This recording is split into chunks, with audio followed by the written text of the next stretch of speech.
Della Maddalena deyarli o'sha rejasi asosida ishlagan murabbiy ham aytib o'tyapti. Ular uchun hech narsa o'zgarayotgani yo'q.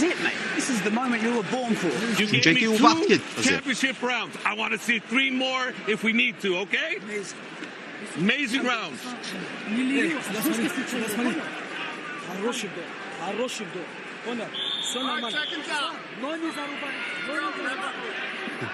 Habib baribir aytyapti, "Ey, solishma."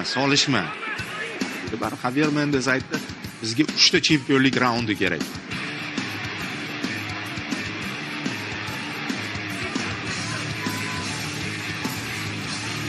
Demak, 3-raund Jack Della Maddalena, Islam Makhachev yarim o'rta vazn toifasi chempionlik jangi 5 daqiqalik start oldi. Yana stoykaga qaytishdi jangchilar. Makhachev bosim qilayotgandek, lekin zarbasiz.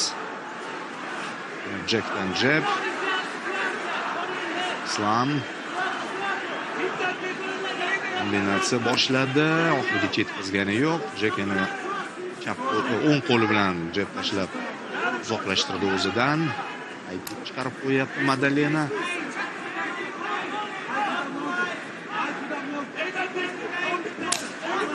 Bu arbitr raundning boshlang'ich qismida bor bu narsa. 20-18 bu fikrga qo'shilaman. Qo'shashma deyapti murabbiylar shtabi. Makhachevga Maddalena ham albatta konsentratsiyani yo'qotayotgani yo'q. Ikkinchi raundda his etdi. Bitta chap qo'ldan kirib borgan edi. Kurashgacha bo'lgan jarayonda.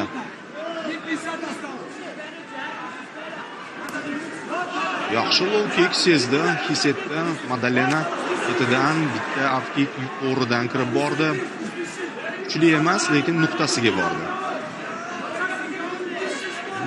8 ta burchakni almashtiryapti Islam atayin bir joyda qotib qolmaslik uchun. Yaxshi boks.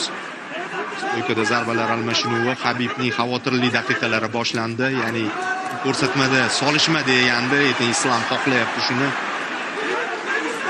Yaqin masofada izza bilan ishladi, lekin Jack 1-2 zarbasini o'tkaza oldi. 3-raund faolroq tarzda o'tyapti avvalgiga nisbatan. Oyoqda hujum rang-barang ishlayapti Makhachev va mana takedown qilgan edi va bu ro'y berdi.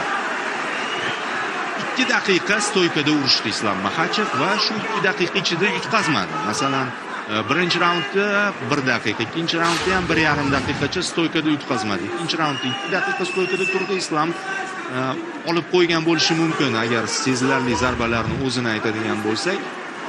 Bu ham statistikasi hozir paydo bo'ladi.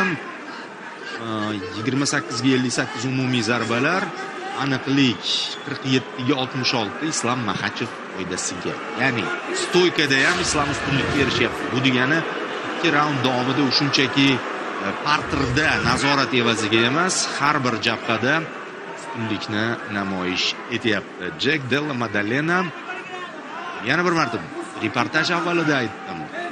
Jack katta janglar rejimiga moslashishga qiynalyapti. Va bu narsa jangda ham o'z aksini topyapti. Ya'ni bilinib turibdi, u yirikroq, ustunroq, kattaroq va balki kuchliroq, ammo bundan foydalana olmayapti. Na stoykada, na kurashda.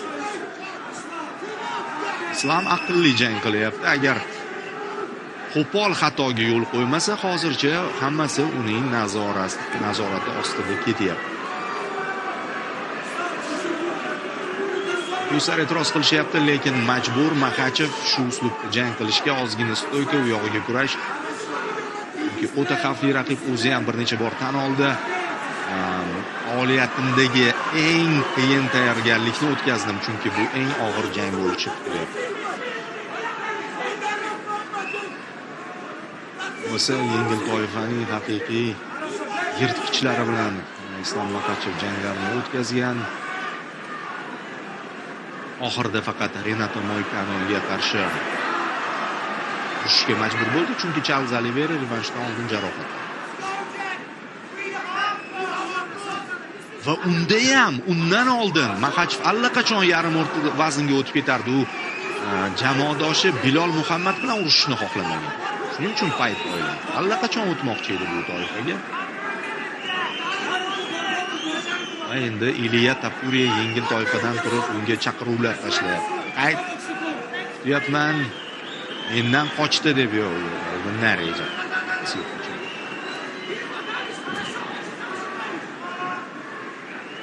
Raund tugayapti. Della Madalena 3-chisini ham boy berishi mumkin. Chiqib ketmasam. Chiqish niyati yo'qdek. Islom yana xuddi birinchi, ikkinchi raundda bo'lgandek oxirida faollashib, ustunligini qayd etib qo'yish kerak. Bu ham bir uslub jon hakamlarga ta'sir qilish uchun va mana boshladi. So'nggi sekundlarda yo'q, ulgurmaydi. Kontr bilan yetishga ulgurdi, lekin bo'g'ishga ulgurmasdi hech qanaqasiga.